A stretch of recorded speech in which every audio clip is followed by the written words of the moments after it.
Первый выпуск летчиков-наблюдателей готов к новому пожароопасному сезону. На базе Якутского авиационно-технического училища завершилась подготовка работников республиканской авиалесоохраны.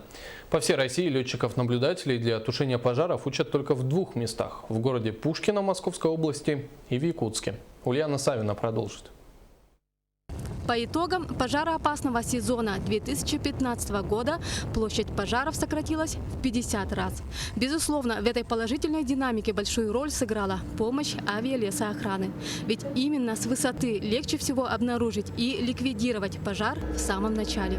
И то, что сегодня республика имеет возможность обучать своих летчиков, это большая победа. Совместными усилиями с базы охраны лесов, педагогического коллектива нашего проделана была огромная работа для того, чтобы получить разрешение на проведение данного вида подготовки летчиков.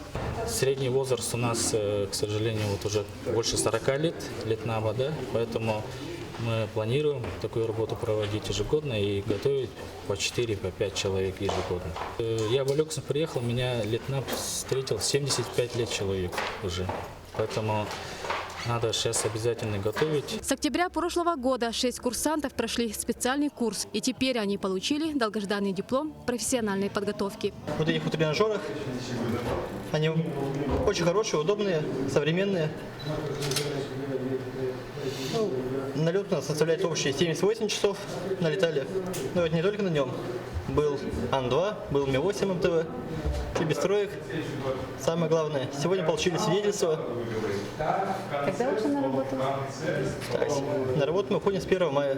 Изначально я закончил высшее профессиональное образование по лесному хозяйству и работал в авиалесоохране. Ну, как вы понимаете, такая работа, здесь нужно именно любить природу, то есть любить лес. И без патриотизма здесь никак. Уже с мая новые летчики